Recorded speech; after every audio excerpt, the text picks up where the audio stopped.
Mas ele é um dos fundadores do Forte São Paulo. O Lula era medíocre, começou. O Lula tinha carisma. Isso. O Frei Beto, aquele cara que morreu com AIDS, que era jornalista, que era o Betinho, né?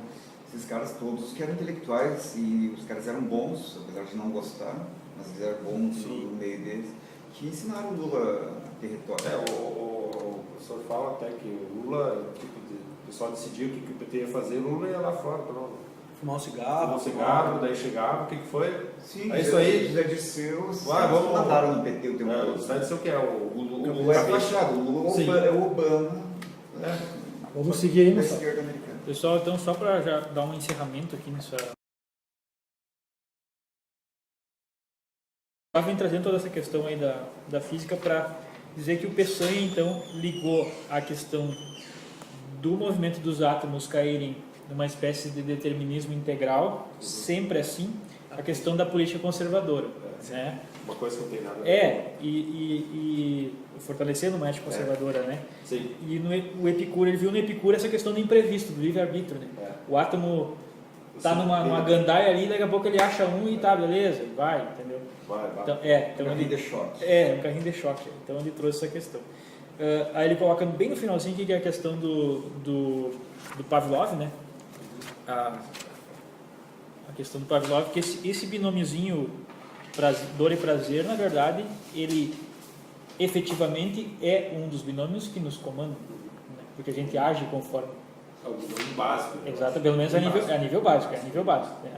Mas não é determinante. Exatamente. Pode ser nível animal, não. Pode ser ou não, né?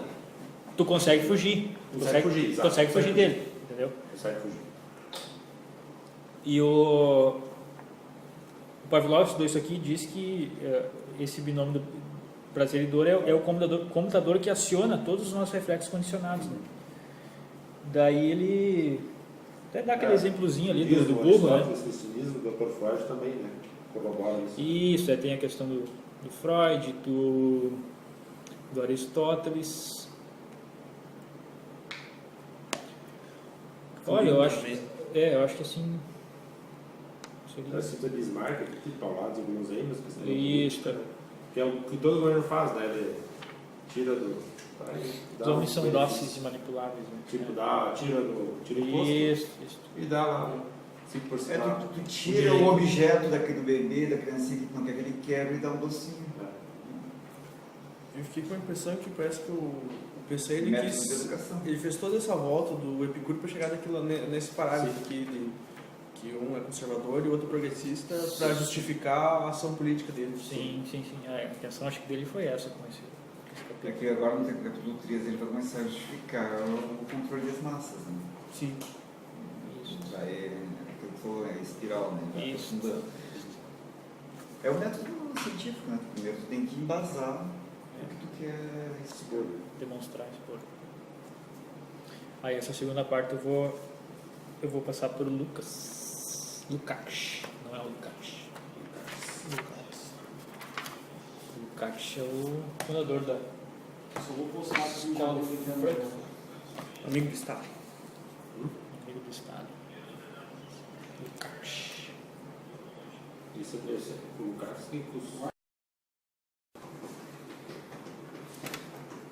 Então, tratando aqui do capítulo 3 do Jardim das Aflições, a ética de Epicuro, então, lembrando que nós estamos no estudo do Jardim das Aflições e na parte 2, ou parte 1, parte 2, em que Olavo vai examinar a filosofia ou a ética de Epicuro, na verdade a filosofia como um todo de Epicuro, no contexto daquela palestra no MASP, em que o José Américo Mota Peçanha estava apresentando a ética de Epicuro como um paradigma filosófico e ético não só útil ao homem, à humanidade, como queria o próprio Epicuro, mas, sobretudo, uma ética útil para o Brasil sair da crise de ética em que vivíamos, isso em 1990. Então, já que o Peçanha estava falando da importância fundamental de Epicuro, nos trazendo Epicuro como um remédio para os problemas do Brasil, o Olavo, nessa investigação, vai então, vamos retomar Epicuro e ver o que o homem dizia, né? Então nós estamos nessa etapa da investigação no Jardim das Aflições, que, como foi falado no encontro anterior, muito bem destacado pelo Vinícius, a estrutura do livro, ele volta no Epicuro e começa a fazer então, né, uma investigação histórica, uma espécie de, ou então sobrevoar e voltar lá atrás para entender todo a evolução da história das ideias até culminar novamente no MASP, na palestra do Peçanha. Então nós estamos nessa etapa do trajeto. Então, no que diz respeito a alguns pontos que o Olavo trata no capítulo 3, eu não vou ser tão generoso e minucioso como foi o Vinícius nessa apresentação brilhante do capítulo 2 que ele fez para nós aqui. Vou tentar ser mais sintético. O Olavo começa então apresentando que, nos termos de Epicuro, a ética dele se divide em dois planos, ou duas partes: a ética teórica e a ética prática. A teórica é a ideia da superioridade da contemplação sobre a ação, da vida filosófica como um caminho para a felicidade, nos termos do próprio Epicuro. Esta premissa, esta ideia, na verdade, é comum à tradição filosófica grega, né, da prioridade da contemplação à ação. Mas o Epicuro vai ter uma forma especial de entender esse sentido de contemplação. E a segunda parte da ética é a ética prática, que nada mais é do que o tetrafármaco, né, que foi a solução epicúrea para todos os males do mundo. Né? Então já tem uma cosmovisão aí, uma solução que, nos termos de Epicuro, seria a ética dele. Só que há um problema aí, né? O Olavo já expõe que esse tetrafármaco do Epicuro não é de modo algum uma ética, tendo em vista que a ética já tinha uma história um tanto sólida e clara a partir de Sócrates, Platão e Aristóteles, especialmente. Então, não tem nada a ver com o que os gregos anteriores a Epicuro chamavam de ética e tratavam a ética até então. Esse tetrafármaco que o Epicuro chama de sua ética nada mais é do que uma psicologia prática, né? Uma técnica para a conquista da felicidade. E essa felicidade, ressalto, sempre nos termos em que Epicuro entende a ideia de felicidade humana, né? O ócio contemplativo. E eu até acrescentaria, a partir das leituras, que tem até um cariz aí nihilista, né? Não sei se seria exato falar nisso, mas em alguma medida talvez daria para se dizer. A gente vai poder até constatar melhor à medida que a gente avança o estudo e ver em que medida é nihilista mesmo.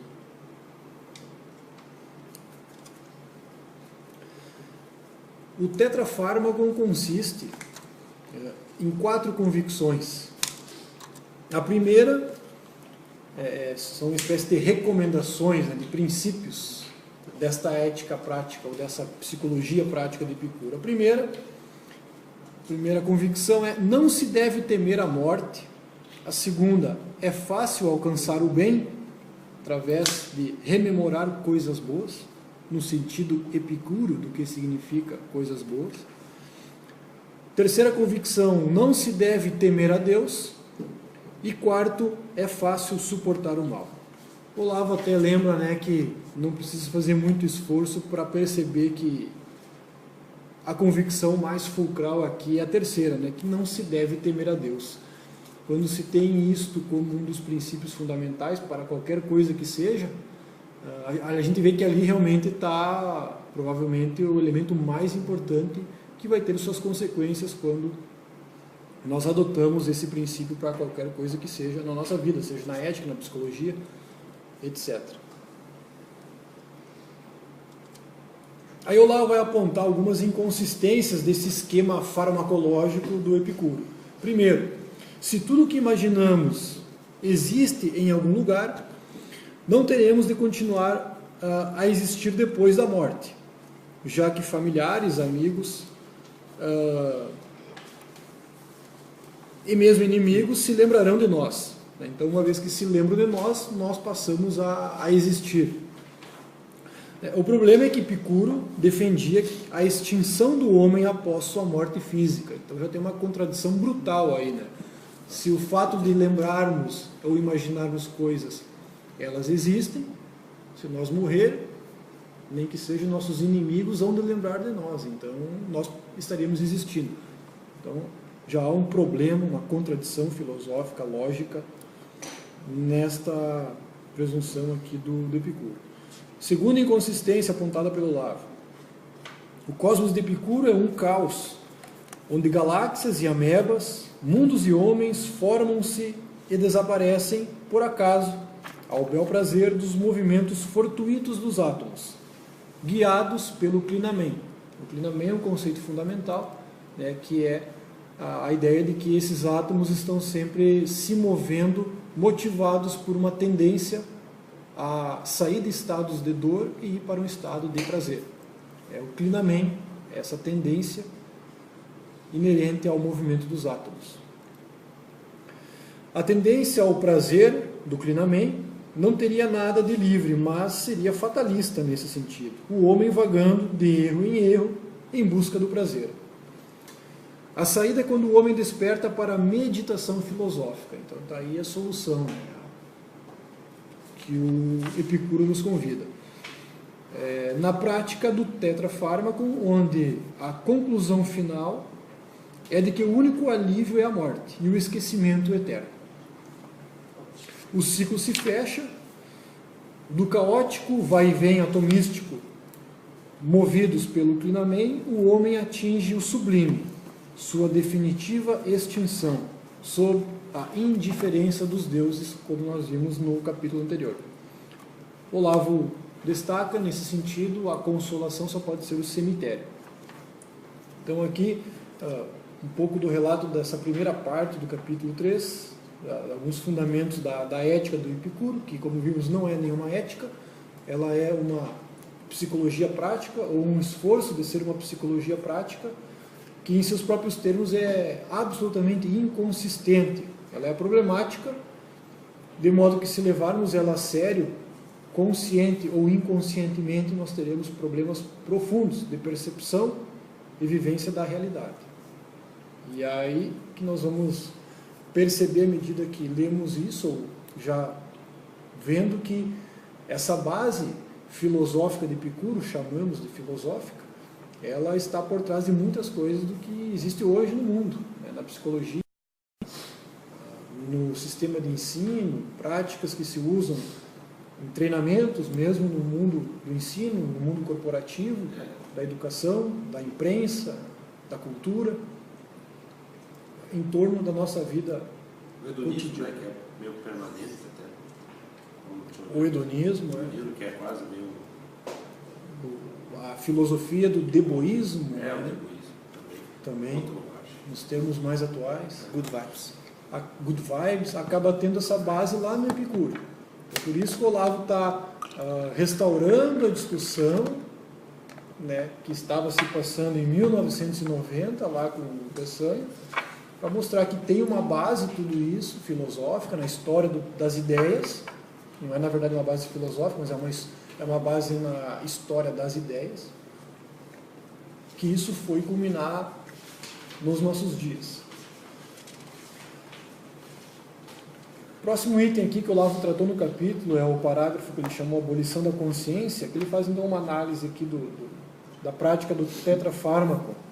Esse tetrafármaco epicuriano, ele torna a existência tudo aquilo que se possa imaginar. Então, torna real e atual aquilo que sua mente conceber, acreditar, imaginar, sonhar. Basta nós pensarmos, acreditarmos que as coisas passam a ser efetivas.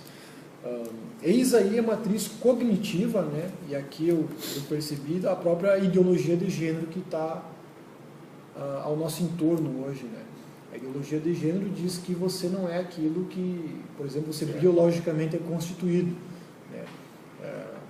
Não se nasce mulher, torna-se mulher, né? Você não é homem ou mulher pelos seus atributos biológicos, é aquilo que a construção social faz em você, ou você, com a força do seu pensamento, ou melhor, a força da sua vontade, do seu querer, você torna-se.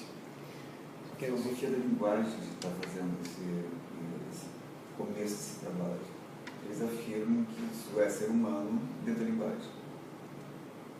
Como assim? A base do pensamento,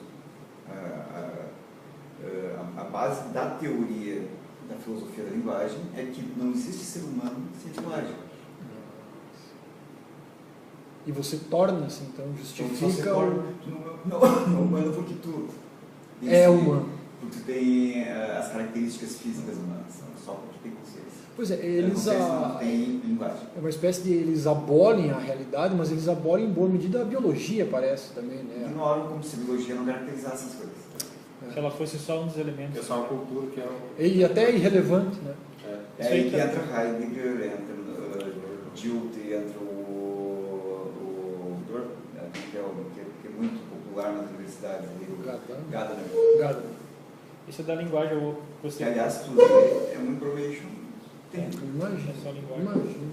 Eu comecei a montar um artiguinho lá assim, com o texto, com o tema As Viúvas do Sr. Sartre, né?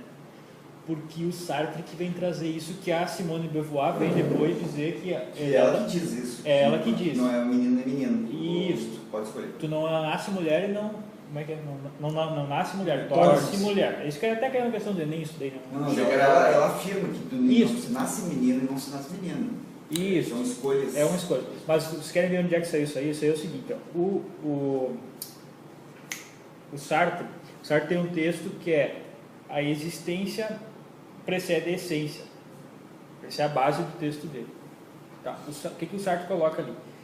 Que para uma caneta existir, ela existiu antes em essência, ou seja, na cabeça do cara que criou ela, tá, como ideia, e depois ela passou a existir como caneta, que daí foi criada, né? Com a caneta é assim, com o ser humano do cristianismo é assim. Judaísmo. Deus pensou o ser humano e aí fez, né? Então tu primeiro vem a tua essência, aquilo que é pensado teu, e depois tu passa a existir, né? O Sartre diz que não.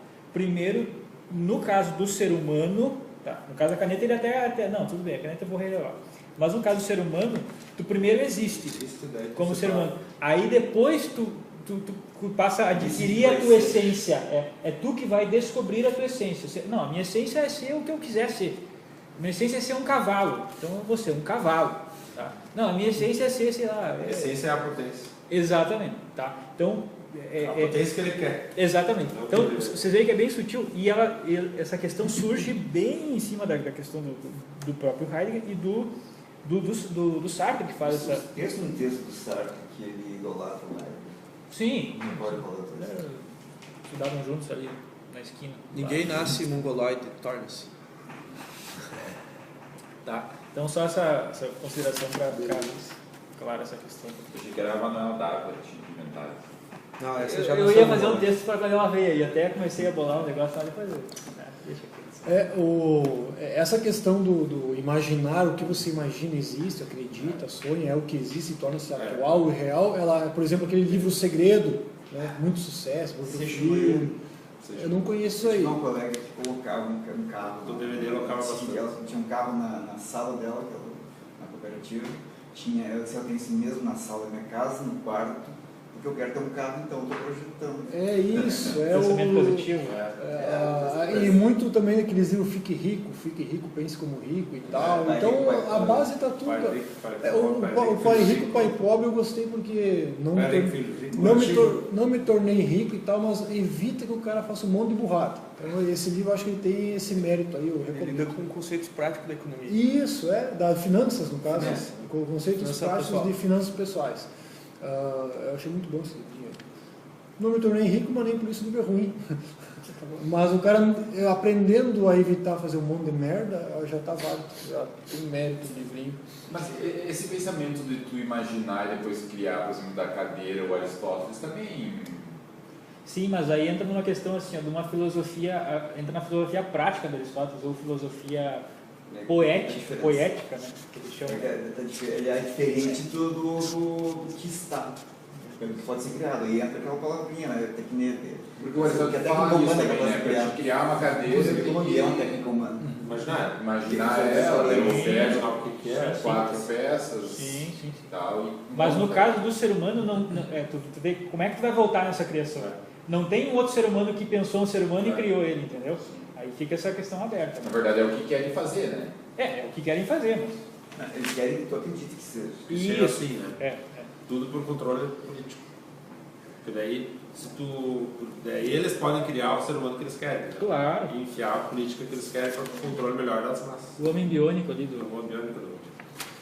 Então, retomando aqui, essa ética do que tudo que tu imagina, acredita, torna-se efetivo, atual e real, quer dizer, nesse sentido, é a ética de Epicuro, através desse pensamento fantástico, que torna real as coisas que você imagina, material, é ele que cria a física, daí que vem o ponto que tu, peraí, se é o que eu penso torna as coisas reais, a física, a matéria, depende da ética, Sim. do pensamento tetrafármaco do Epicuro, né? Então a física deriva da ética de Epicuro, ao inverso do que o próprio Epicuro imaginava. A ética e a física é ética, não, a ética, esse pensamento mágico de capaz de criar tudo aquilo, ou melhor, capaz de tornar real e material o que tu imagina, logo é ela que torna o mundo físico possível. Ou seja, daí vem aquela frase, é uma ética para hipnotizados.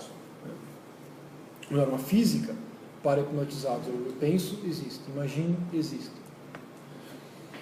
Então, essa é um pouco ainda da relação da física de Epicuro com a ética, e mostrando que realmente é uma física insana, é uma cosmologia insana, é uma ética perigosa, subjetivista, e que vai ter as suas consequências se levada a sério. E olhando hoje, né, no conforto que nós estamos de olhar 2000 e tantos anos depois, te vê que realmente as implicações de uma tal ética levada a séria, ela é enlouquecedora. É uma coisa que hoje nós podemos perceber com maior facilidade. O quão insano é isso aí. Então eu, Olavo, para um pouco de examinar o Epicuro em si mesmo e tenta fazer uma análise, né, psicológica, um exame psicológico dessa inversão da tua capacidade de pensar, é a capacidade de tornar real, efetivo aquilo que você pensa. Essa armadilha psicológica que permeia toda essa literatura de autoajuda e esses treinamentos de autoajuda e de livros motivacionais. Então, o Olavo faz uma análise, né, primeiro do princípio, né, do fato do senso do real, né, aquela capacidade de perceber o que é efetivo, o que é possível, né, aquilo que vemos versus o pensamento e a imaginação. Uma coisa é aquilo que estamos vendo concretamente, outra coisa é aquilo que imaginamos. O senso do real é ter a capacidade de perceber que existe o que vemos e existe o que imaginamos, ou não existe o que imaginamos, mas apenas na imaginação. Então, há que se recorrer a essa intuição elementar básica do senso do real. Se nós perdermos isso, a gente vai cair em ciladas, ou acreditar em ciladas como a sugestão psicológica de Epicuro. Dá para fazer uma colocação aqui, só que talvez o que seja difícil é chegar no efetivo sem antes ter passado pelo possível. E o possível é, teoricamente, essa abertura de campo imaginário, que a gente forma, uma das técnicas é principalmente a literatura, né? Tu abre campo imaginário, forma possibilidades ali dentro daquele campo imaginário, para depois saber qual deles... Qual vai ser o real. Exatamente. Então, quem pula esse termo e já vai direto para o efetivo, sem passar pelo possível, não consegue fazer essa abertura. Ele faz, é uma abertura muito estreita. Ele não consegue ver o lado, né? As outras possibilidades. Exatamente, as outras possibilidades. Se essa é a melhor, Exatamente. melhor, pior.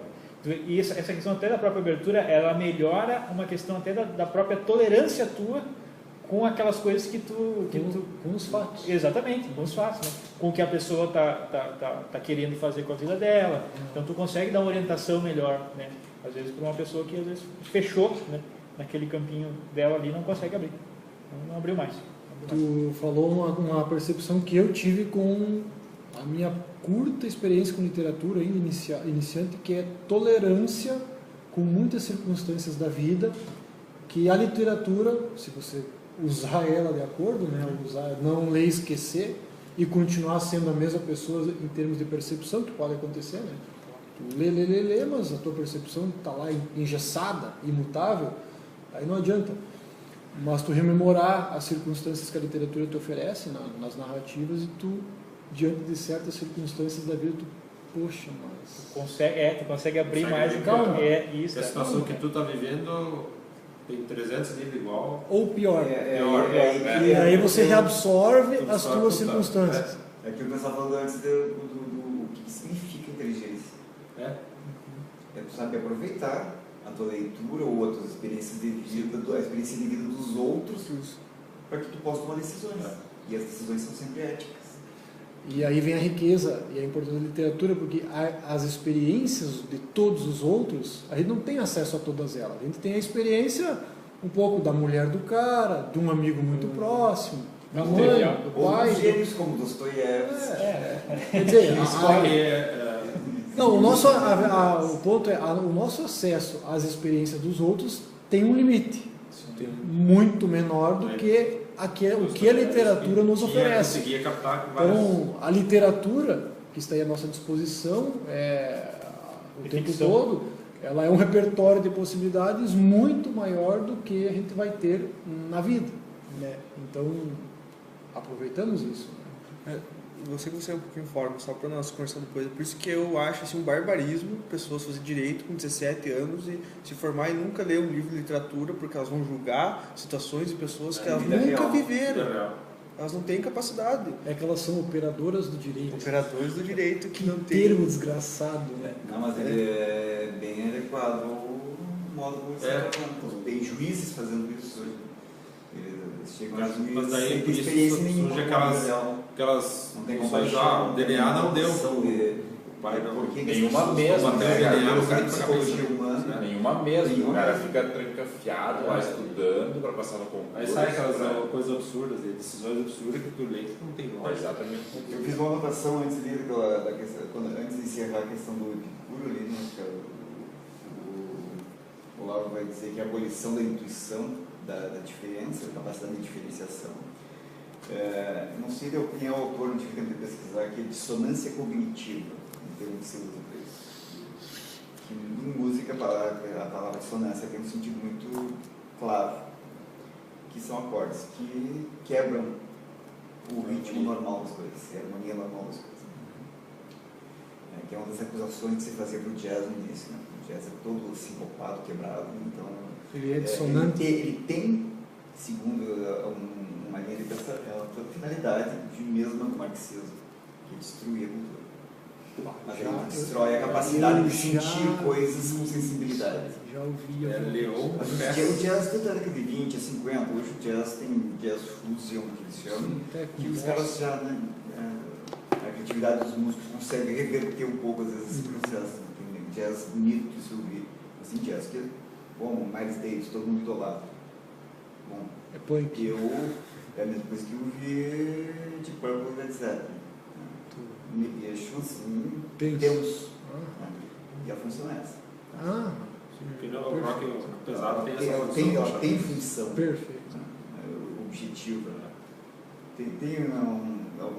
Até porque em música a gente está no plano da arte, né? E a arte tem essa função. Sim. O rock também, o rock é a fusão do jazz. Mas é o uso para, né? É remédio, dá um tempo fármaco. Esse da dissonância cognitiva é o Leon Festinger, de Nova York, professor. Fastinger, se escreve? Festinger, no caso. É O que é o inicialmente desenvolvido, depois de repente foi usado por outros sentidos.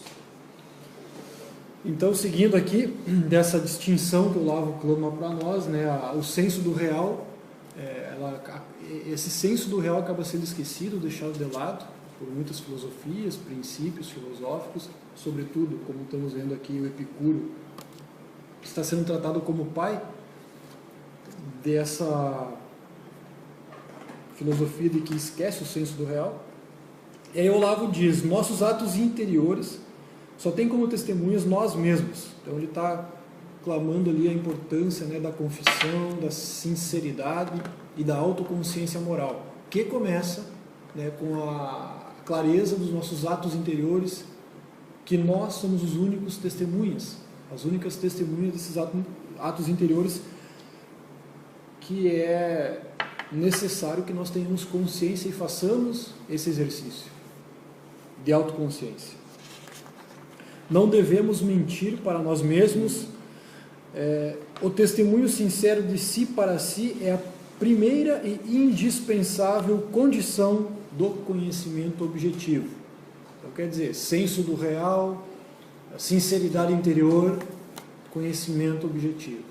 Então, o Olavo começa a depurar um pouco essas ferramentas que está à disposição do nosso intelecto e que nós devemos usá-las. Então, o Olavo começa a botar aqui algumas precauções. Se a gente parar para pensar, esses são os fundamentos da verdadeira ciência. Perfeito. Isso Ou seja, o cientista está sendo realmente sincero em desejar resolver o problema, ele não está querendo malear ele. Usou além de descobrir a verdade. Ele quer descobrir a verdade, ele quer resolver um problema. Né?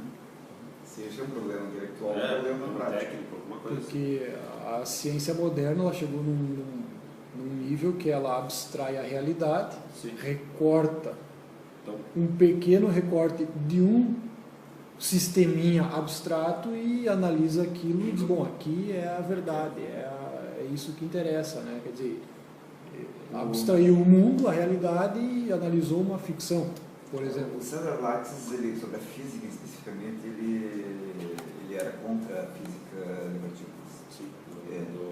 Ele afirmava que ele chamava assim de elucubrações. Ou seja, invencionistas. Perfeito. Toda a vida acadêmica é pautada muito nisso aí, nessa ciência, desse Ciências humanas. Esses dias eu estava almoçando com o Alessandro e eu disse, esse é o problema das humanas, elas estão em crise, mas estão em crise porque elas querem, né? Eles estão fazendo ficção, eles não estão olhando para a realidade que está ali exposta. E é difícil isso porque, que nem na minha história, a gente emerge no mundo da economia, da ciência econômica, da sociologia, da filosofia, da história. Tu acaba, nem é da história, é até a sociologia, digamos ali, é só um ferramental técnico-analítico de supostas realidades que é um simbolismo, que é uma linguagem só. A sociologia em especial está invadindo todas as outras áreas. A geografia virou a sociologia, a filosofia está virando uma sociologia, a história tem análises sociológicas, né? E é darwinismo social. E a realidade... Ou seja, proposta... Vamos transformar a cidade, que nem o cara esse, o PT ali, o Haddad, né? Quis impor as ciclovias lá, que estava dentro da cabeça dele, ele não analisou o impacto real, né? Não importa o real para eles. Eles querem impor o mundo imaginário. É que o real ele tem uma questão de, para eles, né, de status quo, de conservar. Sim, Exatamente. Eles querem quebrar e eles têm que quebrar. Então, na cabeça deles é isso, entendeu? A situação real, concreta, é o status quo, então nós temos que quebrar isso. Não é para melhorar, é para destruir. É para destruir.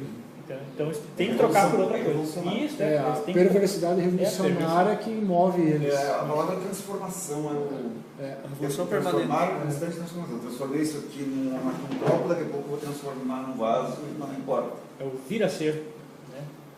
Não é. E sempre esquecer o E a gnose por trás de tudo isso aí. Então, Olavo pontua: o desenvolvimento da autoconsciência será a base não somente da conduta moral, mas da objetividade do conhecimento.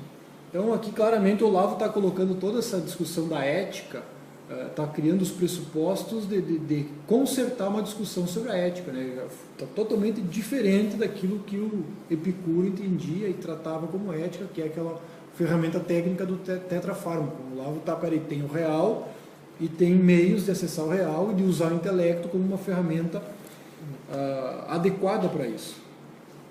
Aí eu cito aqui: a admissão da verdade sobre si mesmo precede a admissão da verdade sobre as coisas. Enquanto Epicuro diz que tudo que tu imagina, pensa, sonha, torna-se material no mundo. Então é realmente esquizofrênico uma ética como Epicuro a propugna, e o Olavo está agora aqui tentando restabelecer uma discussão sobre a ética, uma apresentação sobre a ética baseada na sinceridade, na verdade, no senso do real, como método de precaução para estabelecer uma viabilidade ética. A possibilidade do conhecimento objetivo depende de um compromisso interior com a verdade e a coerência. E aqui também entra outro elemento fundamental, que é o senso do real, o conhecimento objetivo, que é a responsabilidade que o indivíduo tem que ter perante aquilo que ele percebe, que ele interage. Então, a coisa começa a ficar séria, né, para nós. E aí tem aquele famoso mote do Platão: verdade conhecida é verdade obedecida. Então, imagina se tudo aquilo que, aquela sugestão ética de Epicuro, né, que está no Seixinoe, você falou, né, eu quero um carro, está no segredo, está por trás de toda essa questão: eu quero um carro, eu não tenho um carro, vou pensar e tornar isso real, né?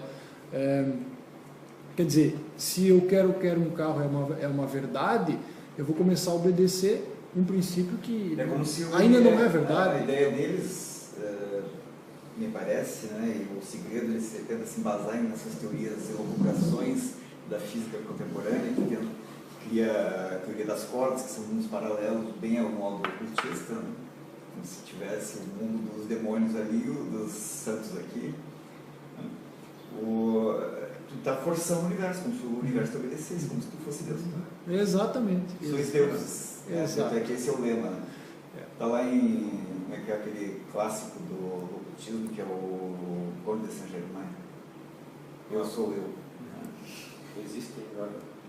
Diz que ele existe. Foi visto em céu. Ele era um grande economista, ou um grande agiota, qualquer coisa parecida. Tentei descobrir. Ele existiu como pessoa. Era um reposte. É incrível isso, né? Como as premissas do Epicuro levam a nós a essas loucuras total. Mas eu estou olhando hoje, sob um ponto de vista da Guerra dos Anjos, vamos dizer assim. Que nós estamos no meio dela. Nós somos o motivo. Perfeito. E nós estamos sobre essas influências. Os caras buscar em qualquer... E sobre esse ponto de vista, o mundo anterior a Cristo já pertencia a essa guerra. Cristo veio para tentar dar um fim nela, ou para dar um fim nela, que é como se a serpente cortou a cabeça, mas continua... Sim. Ou dar um aviso, né? Ou pelo menos dar o sentido... Foi jogado no abismo. Mas a serpente, quando tu mata uma cobra, ela fica esperneando, porque tem a ação reflexa no organismo da serpente. Cristo veio para restabelecer o próprio sentido dessa perdição no qual a gente está inserido. Não é a partir de Cristo que a gente tem a possibilidade de se salvar? Antes não tinha. Sim. Era diferente. Acho que Eu não acho que não Que deve entrar na questão sacrificial, necessidade do sacrifício. Nós somos para a gente aprofundar isso, para a gente dar uma... Para perceber que existe uma relação com uma série de coisas. Domingo do culto que tem que discutir isso. Olha só, retomando aqui, a verdade conhecida é verdade obedecida, né? Então, o senso do real, sinceridade interior, desenvolvimento da consciência moral, verdade, portanto, verdade conhecida é verdade obedecida. E aí eu pontuei o seguinte: mas isso não é fácil e o homem, por mais consciente disso, pode cair. Então, saber que verdade conhecida é verdade obedecida, a toda hora a gente está sujeito a deslizar, por mais que a gente tenha essa consciência. E uma coisa que que faz com que nós corremos esse risco é a liberdade humana. A nossa liberdade é de tentar acertar, descobrir a verdade, acertar, mas infelizmente a possibilidade do erro está toda hora no nosso redor. Então, há um fator que impõe esse risco constante, a liberdade humana, que nos permite escolha e, portanto, nos coloca em risco o tempo todo. O risco de desobedecermos a verdade, mesmo que seja nossa conhecida. Aí tem aquela célebre frase que diz que saber é poder. E quando nos dizem isso, é sempre como um insight, né? Saber é poder, saber é poder. Eu discordo absolutamente dessa frase, porque, ou no máximo ela é parcialmente correta, porque não basta saber para você ter poder. Você tem que ter poder, tem que saber e cumprir com a verdade que a sabedoria, que o saber te impõe. Por exemplo, uma coisa trivial, eu não devo comer doces e carboidratos se eu quiser emagrecer ou manter peso. Eu sei disso. Todavia, todo dia depois do almoço eu como um sorvete e após a janta eu como um chocolate. A técnica gosto. do conhecimento também. Oi? Tu sabe, mas tu tem que fazer, né? Exato. Então quer dizer, saber é poder? De forma alguma. Cumprir com a sabedoria é poder, na melhor das hipóteses. Mas o saber em si mesmo não vale nada, bem avaliado. O que adianta eu saber que eu não devo comer sorvete e chocolate durante o dia? Se eu faço isso por qualquer razão, que seja por nervosismo, por ansiedade, por ser indisciplinado, etc, etc. Então, o saber em si mesmo não é poder. Há sempre muitos meios de fugir da verdade. Um número excessivo e costumeiro desse desvio, né, ou seja, um arranjo oportunista acaba produzindo uma neurose. Então, veja bem, quando nós começamos a fugir da verdade, mentir para nós mesmos, tornar isso um hábito sistemático, isso pode nos conduzir a uma neurose. Por quê? Justamente porque nós vamos passar a viver numa realidade paralela, completamente mentirosa, falseada, porque nos convém. E isso muitas vezes nos convém. Como, por exemplo, eu não estou conseguindo parar de comer um maldito sorvete de chocolate todo dia.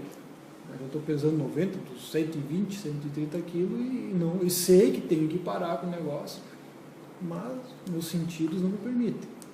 Então eu arranjo desculpas racionais ou não.